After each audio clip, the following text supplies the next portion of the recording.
Bonjour Bandeko Barandia, chronique d'Inès TV. Tshisekedi a dit Cléboa. Joseph Kabila Raïs a béni victorieux. Sur le point diplomatique, Joseph Kabila, dans le silence, il a réussi à démanteler Lukuta Nyoso ya Tshisekedi. Na kati ya silence, Joseph Kabila a réussi à démanteler ba histoire force Nyoso Tshisekedi azeko mema, ba histoire moko falsifiée. Monde entier lelo tu sais ba comme kotala Tshisekedi lokola ndake kichebe moko boy. Mes chers amis, nazo mena bino be formation à vrai, be formation moko boy oyo ko mema bino na réflexion mususu. Pourquoi lelo communauté internationale baza ko juger bon présence ya Joseph Kabila na makambu ya Congo? Pendant que Tshisekedi a bimisaki Joseph Kabila comme une mauvaise personne, un mauvais type, yé muto azako créer des ordres, yé muto azako tirer soki babaru dans les bateaux dans les roues. Les communautés internationales, américains, bazako opté à Joseph Kabila comme la solution, comme donc azana solution munene pour la crise ya mboka na biso.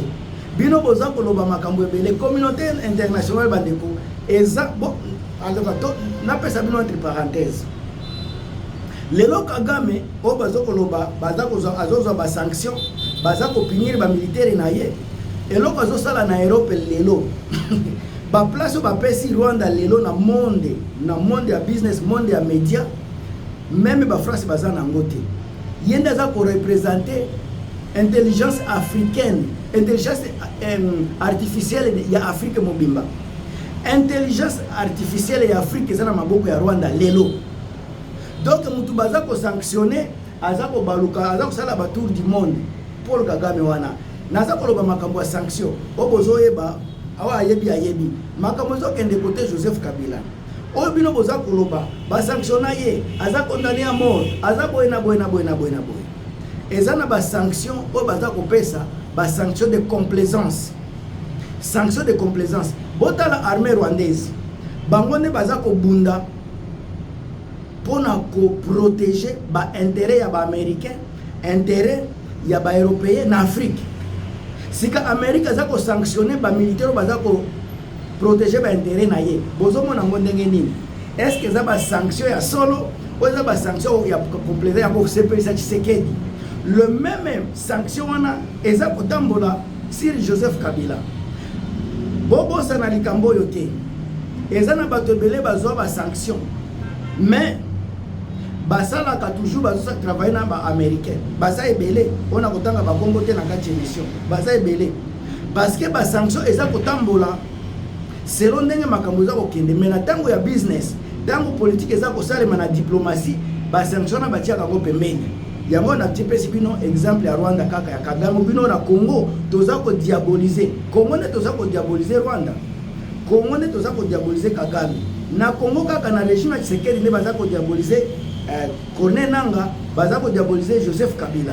Mais est-ce que diabo na bino eza ko kota na niveau ya Europe? Est-ce que diabolisation na bino ezokende na ba France na ba Chine? Question ko se poser yango wana. Mes chers amis, toza ko solola, toza ko mema makambu na likolo.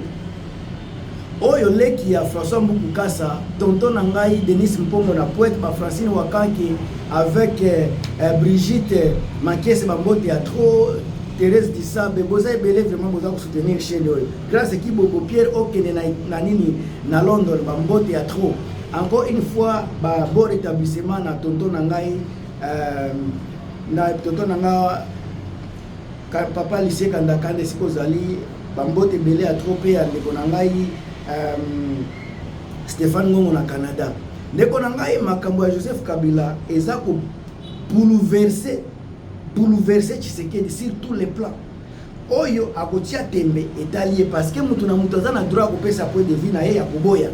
Nga lobby wana lobaki ete Burundi a perdre plus de 1000 militaires. Batu ba finga kinga itine komona ba grand lokola ba pero luara ba yako relater ba même information après 3 jours on a pesa ki information.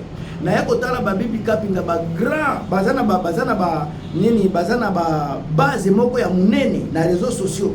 Baza ko pesa ba information 2-3 jours après ngai. mais bofinga kinga bolobi na pesi information ya faux. Est-ce que babibi kapinga ba pero luara boza ko loba bango pe bazo pesa ba fausse information? Awa est-ce que naza ko pesa na bino information na lobe déjà na ba émission. Naza ko loba na minute oyo. Tshisekedi aza prise en étau. Aza obligé ya ko négocier, ya ko sala dialogue national inclusive avec Joseph Kabila, avec ba Corneille Nanga. Est-ce que nazo loba mabe nazo kosa? Na loba kiango il y a 2 jours passés encore. Lelo ba vient na biso ba pero loire aza ko répéter yango. Diplomatie oyo Tshisekedi aza ko sala. Oyo aza ko loba na peuple congolais, eza diplomatie ya biso ba congolais. Eza diplomatie na biso entre biso ba congolais. Ndenge alobaka eza ba iloko moko ya ko intimider biso ba peuple congolais. Mais so to ke na ndenge ya logique eza lukuta akosaka. Parce que soki diplomatie na ya Congo ezala ki diplomatie agissante. Nde Angola azwa solution na makambo na biso, nde Badoha bazwa solution na makambo na biso, nde bakura ya Nairobi ezwa solution. Mais comme diplomatie c'est que des alaka agissante était, eza diplomatie à la con, diplomatie ya complaisance, ya mona kitendeke musikate. Par contre botala bato ya M23, balobaka mingi te na réseaux sociaux, mais baza ko se maintenir sur le plan diplomatique, baza ko se maintenir sur le plan militaire. Ça koloba bilobela, ça koloba mingi. Joseph Kabila bo condamné à mort. Boloba combien de fois que bo bomie na ba bombe. Boza bobeta ka maboko tango boza boma ba konenanga na ba bombe. Mais tango bangosika baza ko beta bino. Boza koloba boza kolela, gouvernement za kolela. Joseph Kabila sa makelele azo beta bino ba bord nini administrative.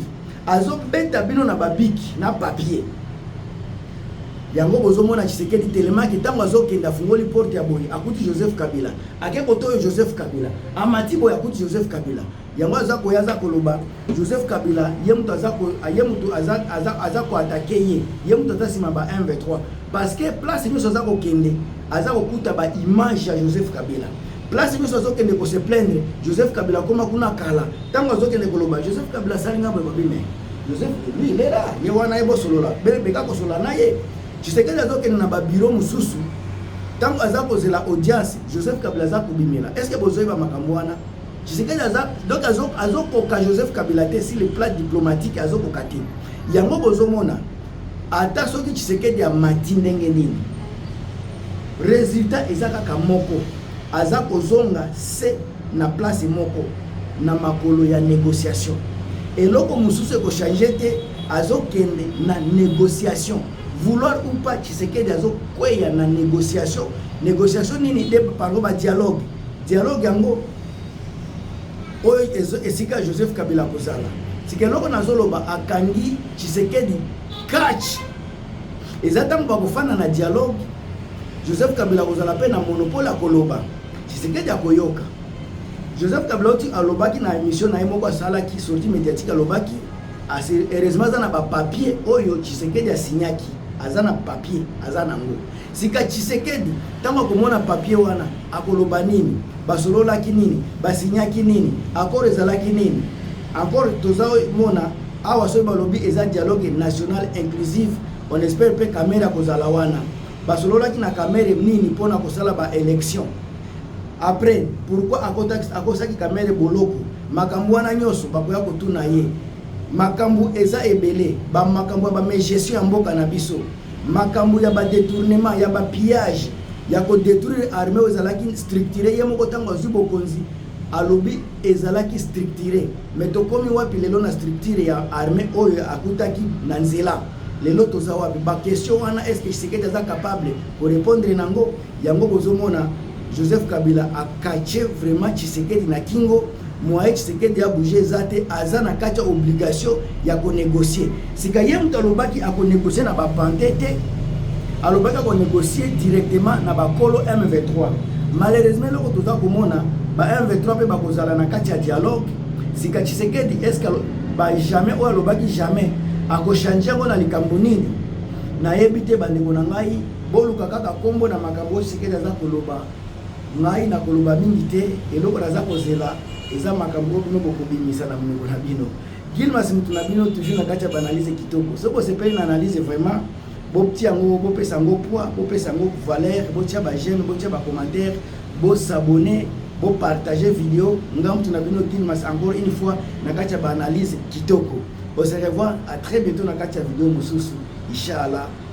Nzamba zala nabino, passez une bonne journée. À plus.